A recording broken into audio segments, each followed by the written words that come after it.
and welcome to 3Q, where I interview industry professionals for just 15 minutes by asking three powerful questions. I'm your host, Rachel Vogel, and joining me on tonight's episode is Donna Budica, the founder and COO of TEN2 Media. With a degree in finance from the Wharton School and an MBA from USC Marshall, Donna leads corporate strategy and operations at TEN2, as well as its subsidiaries, including the martech platform LaunchPadpro, which was recently announced. Her career, which she started at CAA, spans 12 plus years of multi-vertical industry experience and entrepreneurship at the intersection of media and entertainment, education, and social impact. So, Donna, welcome to the podcast. It's great to have you on. Before we get started, how's it going? How are you? Pretty good. Thank you for having me. Great to be here. Well, with that, are you ready for your first question? Hit me.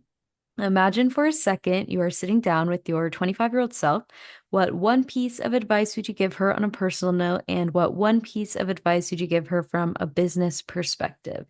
I kind of think that personal and professional have a lot of similar and overlapping traits, but we can start with personally. I would say to remain unapologetically ambitious, but don't let your ambition blind you to your adherence to patience and resilience.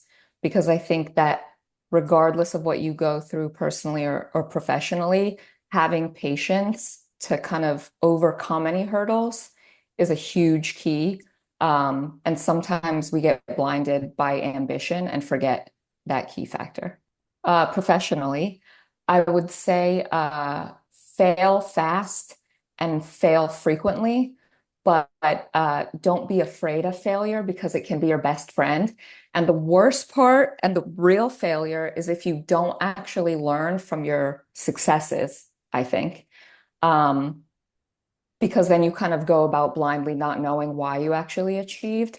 So I definitely think professionally, it's okay to fail. Don't be afraid of it at all. How do you do that? Like, some people they fail and then, like you said, they just kind of don't really take anything away from it. They don't take a moment to think about it. How would you guide somebody through being able to really take a step back and learn from something that they failed at? I think it takes inherently some level of self-reflection and self-awareness, which maybe comes with age, but really it's a matter of maturity and kind of allowing yourself to be arm's length away from your own mindset and emotions so that you can see things objectively. But I just think you have to let it happen. And this kind of thing that growing up, I think it's emphasized that failure is a negative. And if we just shift that ever so slightly, even for like in school at a young age, whatever it is, I think it's less about being complacent and content with failure and just allowing yourself to fail instead. That's really important. Before we jump into the next question, kind of going back to your point about being ambitious, you hold an MBA from USC. Looking back, in your opinion, what are some of the benefits, do you think, to having taken that extra step that have helped you in your career so far? I know at least what I've heard is there's a little bit of controversy sometimes with people in the music industry where they think taking that extra step, what is it really going to do for them? But I think it's pretty important. So I think the context of getting my MBA was important. I studied finance at Wharton, which in itself is like a fast track and super aggressive way to learn about business at a very young age. I think the benefit of the MBA came from actually getting real life work experience first, and then being able to kind of see the frame of the MBA in the context of real life. Because fortunately and unfortunately, when you study business and finance as an undergrad, there's a little bit of real life elements that may be missing. At least for me, straight up, they were, because I didn't get that real life, like throw in work experience.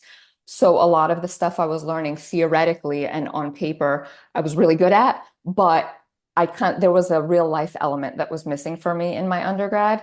Obviously, after you get the MBA, after you work and you kind of like look back on the whole overarching vision, things definitely start to click, especially as you kind of launch multiple businesses. But I think the MBA, it's all personal, really. So I think the MBA is like, just like everything else, you kind of get out of it what you put into it. And if you really try to practically apply the theories that you're learning, then it's great. Otherwise, it's just like everything else. You're not gonna accomplish much from it. All right, next question. Every industry has its dirty little secrets, and we all know that's no different in the music industry. Sometimes people think that's a bad thing, but that's not always the case. Sometimes they can be good. So, what's one secret you would like to share with our listeners about the industry? I think it's the music industry, but the reality is that it's every industry. And I think that this, what I'm about to say, is something that like people should talk about more, is that, and I'm being very blunt, so this is not a soundbite or anything, but nobody knows what they're doing straight up. Like as adulting is hard in itself. And I think that the sooner you kind of think that way, whether it's true or not, like clearly a lot of people know what they're doing, but the reality is that it took a lot for the people who do know what they're doing at some point to go through a lot of not knowing what they're doing. And whether it's through experimentation or studying or reading or being relentless and just like a constant mindset of learning, I think is innately a good way to go about career and personal life, period. Just constantly trying to improve, like incrementally improving 1% daily by the end of the year. It's like you've improved immensely. So I say that like no one knows what they're doing. And there's an element of the feeling that it levels the playing field and allows you to kind of ask questions and not feel like those questions make you look dumb. Because again, it's like if everyone's kind of on the same page generally, and everyone's just trying to learn and understand and improve, that kind of mitigates the overwhelm, I think, about showbiz, music industry, entertainment, which can feel kind of like this big grandiose thing. And I think thinking about it that way helps a lot. I also think, and again, whether it's music, entertainment, or otherwise, I think approaching the music business with the mindset that at the end of the day, yes, it's a creative industry, but it's also a business, really kind of helps you navigate and understand the things that are important in making it function as a business and figuring out like commerce, the flow of money, what things resonate with like the mega shareholders and the stakeholders, and like who's the decision maker. Just kind of thinking about it from a business mindset allows you to kind of understand how to navigate and what things make it function and tick with a little bit more expediency than I think otherwise thinking about it just as a creative kind of holistic entity. I think that's a great point. I saw something earlier today actually that said nobody knows what they're doing, but some people do it anyways. So that's exactly what I you're think saying. that's an extremely accurate point to make, because if you just keep doing and you incrementally improve, eventually you'll become one of the people that do know what they're doing Exactly, in the exactly. meanwhile. Yeah.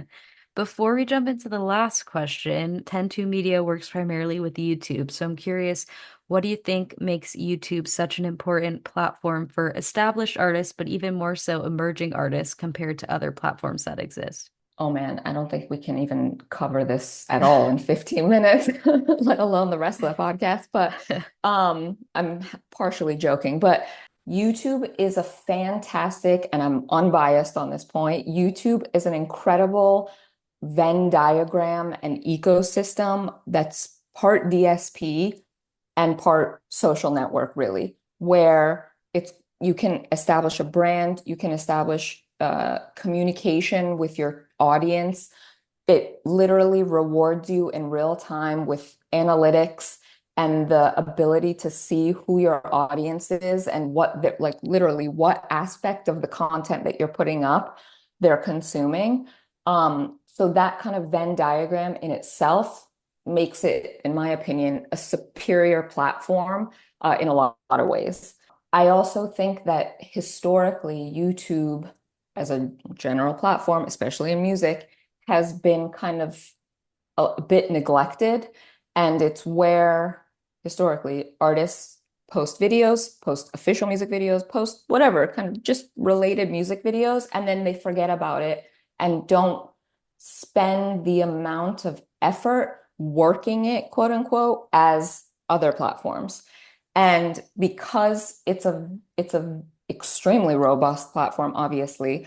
And again, the concept of this Venn diagram makes it like supremely unique in that you can create an ecosystem and a constellation of touch points for your audience to understand who you are as a brand, who you are as an artist, disseminate all kinds of formats, short form kind of community. It's essentially an ecosystem that behaves like a super app because it has all of those formats and touch points, but is an amalgam, an aggregated system of all of those content formats. And it's just a really interesting way to monetize and to touch your audience on a lot of different levels. And I think that it's underserved, underutilized, and is just a robust beast that, when wielded properly, reaps rewards multifold. That was an incredible elevator pitch.